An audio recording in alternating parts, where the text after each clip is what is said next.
한번 할게요. 길게 할 이야기는 별로 없어 보이고요. 어저께 TV 토론은 그런 느낌이에요. 그러니까 어떻게 보시면 되냐면 앞으로 토론이 2번 더 남았는데 의무방어 같은 건데 이재명 후보 입장에서는요. 선거법 위반 사건에 토론회 중 그것도 국회에서 또는 TV 방송 토론이었지만 저기서 꼬투리 안 잡히려고 엄청 조심하는 그런 많이 토론이에요. 느껴졌죠. 많이 느껴졌죠.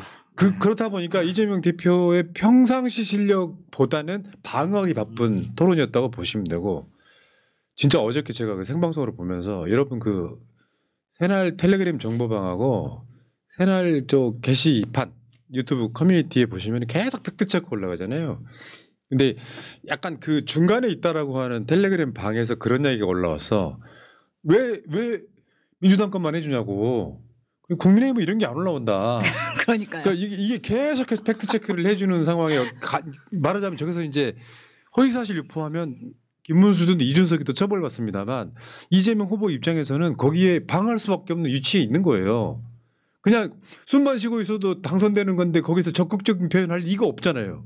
그러니까 참 그거 보면서 마음이 아팠던 게 뭐냐면 김문수 같은 경우는 거침없이 막 이야기를 하잖아요. 그 중에서 왜 너네 그 부도지사가 공직선거법 위반, 뭐 정치자금법 위반 이런 거 문제됐을 때 당신 모른다고 하고 무혐의 받지 않았냐는데 나 그런 적 없어요. 막 이런 식으로 이야기해버리잖아요.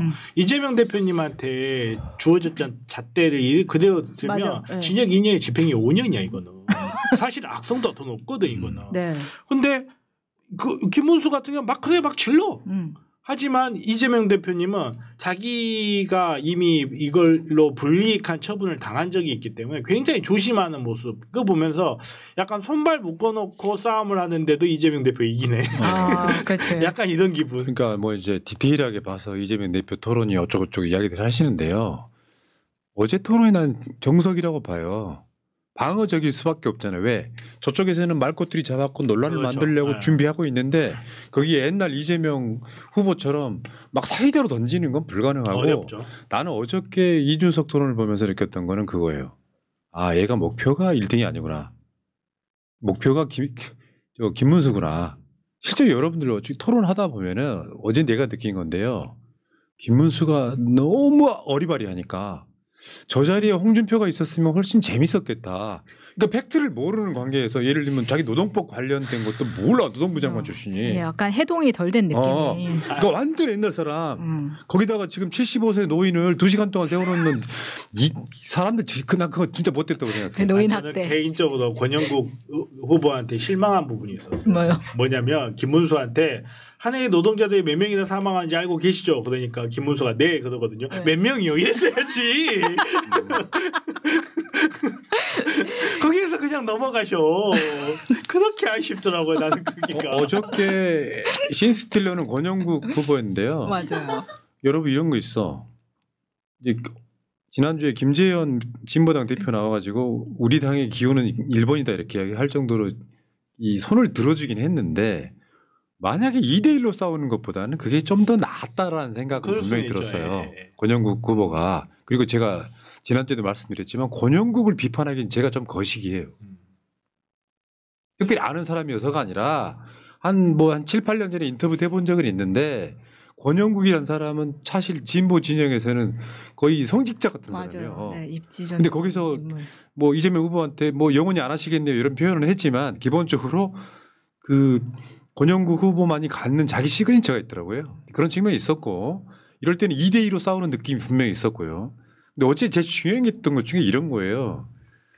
김문수가요. 트럼프 관세에 관련해 가지고 저 뭐라 그랬냐면요.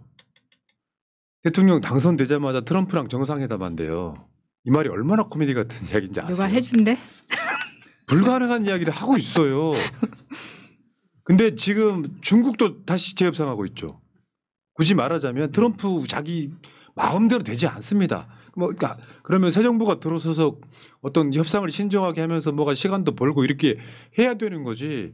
미국의 그러니까 이준석이도 그런 입장이었거든요. 미국의 비위를 맞춰야 된다 이렇게 이야기를 하고 있는 거예요. 말이 됩니까? 그러니까 뭐 거기에 대해서 이야기하자면 이준석 같은 경우에 그런 이야기 많이 했잖아요. 양안 관계에서 전쟁 나면 어떻게 할 거냐. 진짜 제가 그 자리에 있으면 너는 어떻게 할래 했을 것 같아요. 말도 안 되는 이야기 막 하고 있는 거거든요. 아니 예를 들어서 가정을 한번 해봅시다. 양안 관계 문제 있을 때 우리가 뭐 대만 입장에서 군대를 보내기로 결정을 했다 쳐요.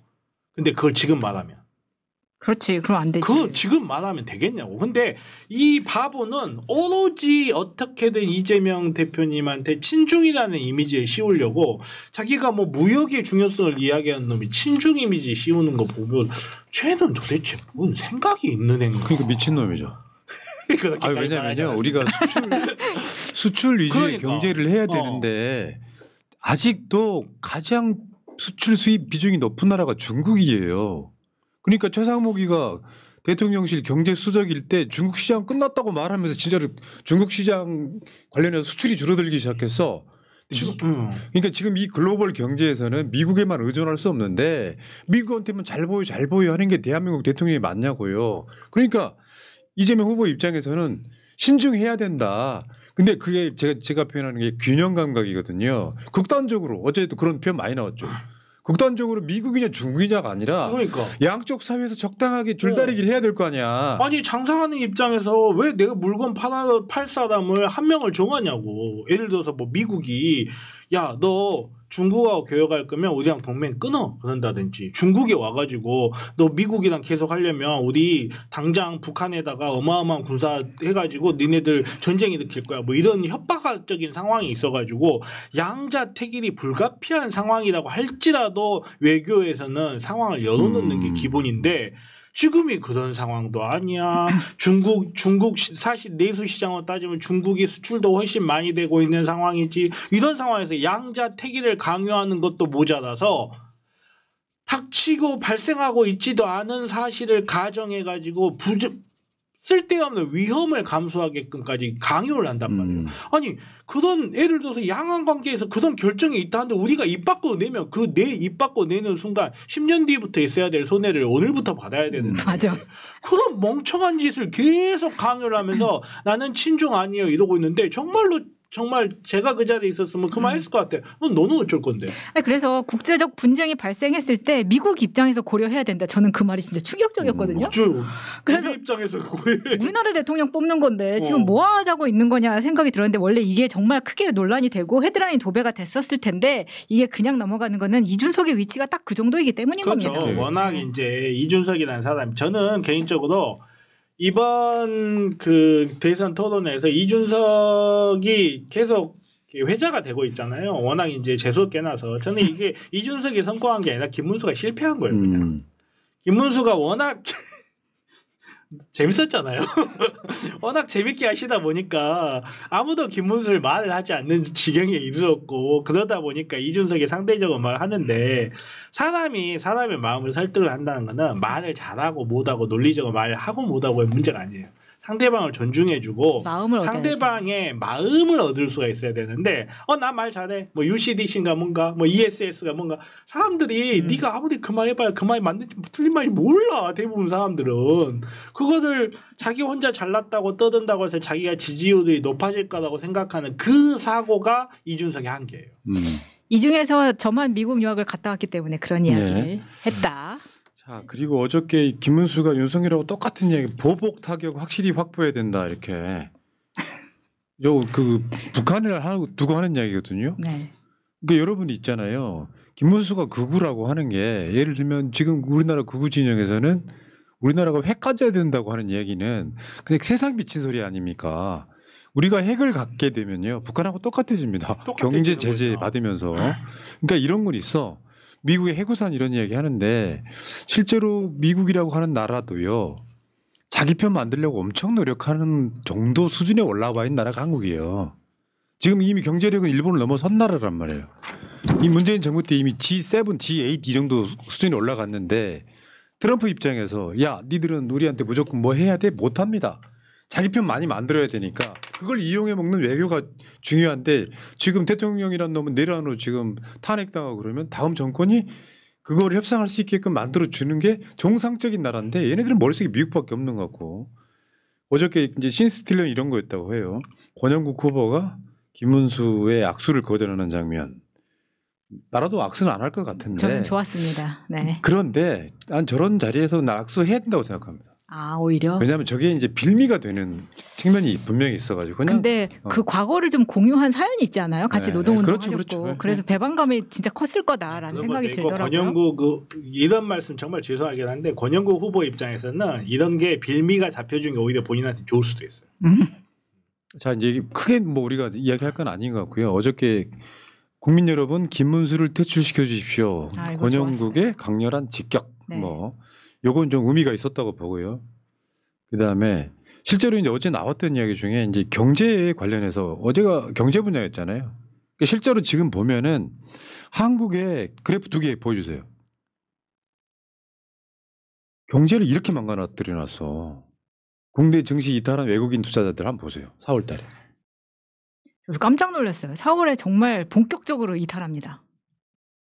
이게 지금 다 누구 탓이겠어요. 저희 대선이 코앞인데 기다리지 못하는 겁니다. 외국인 투자자들은. 대선이 코앞인데 기다리지 못했다라기보다는 1월 달부터 뺄 준비를 했던 사람들이 이제서야 실행에 들어갔다라고 보는 게 저는 맞다고 봐요. 네. 6월 지나서 그리고 이제 5월 지나면 다시 들어올 거예요. 그러니까. 갔다 금방 와. 근데 경제라는 게 망가지기 쉬워도 그렇죠. 일으킨 데 시간이 좀 걸리고요. 자, 그리고 어제 이준석이가 이제 모르는데 아는 척하다가 좀 창피당한 사건이 이거죠. 풍력 발전은 불안정하다. 풍력 발전을 막 만약에 바람이 안 불면 어쩔 건데 태풍이 불어서 고장 나면 어쩔 건데 이 이야기였고요. 그래서 지금 이재명 후보가 ESS로 보완 가능하다고 이야기했던 게 ESS가 전기를 가두어 두는 일종의 배터리 같은 배터리죠, 거예요. 배터리. 그걸로 배터리. 보완하면 되는데 지금 핵심이 이거 아니에요?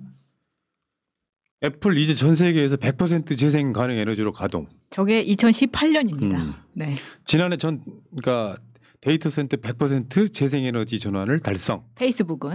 그러니까 여러분들이 있잖아요. 제가 양희원 연구원이랑 하는 방송에 보면 계속 그 얘기가 나와요. 지금은 재생에너지 전 세계 선진국들이 한국이 제일 꼬레비예요. 맞아요. 지금 심각해요. 생각보다 심각한 문제예요. 얘네들 무식한 건 뭐냐면은 재생에너지, 그러니까 풍력이나 태양광이 전기는 원자력보다 전압이 낮다고 생각하는 약간 착시가 있어요. 바보 같은 생각이. 그런 느낌이지. 그러니까 마치 태양광에서는 전기를 만지면 찌직이 없고 원전에서 나오는 전기는 찌직 있다고 생각하는 것 같아. 그러니까 제가 이준석한테 잠깐 빙의해 보면요. 예를 들어 마차님 저한테 한번 물어보세요. 애플은 재생에너지 100% 한다는데 어떻게 생각하냐? 어떻게 생각하세요?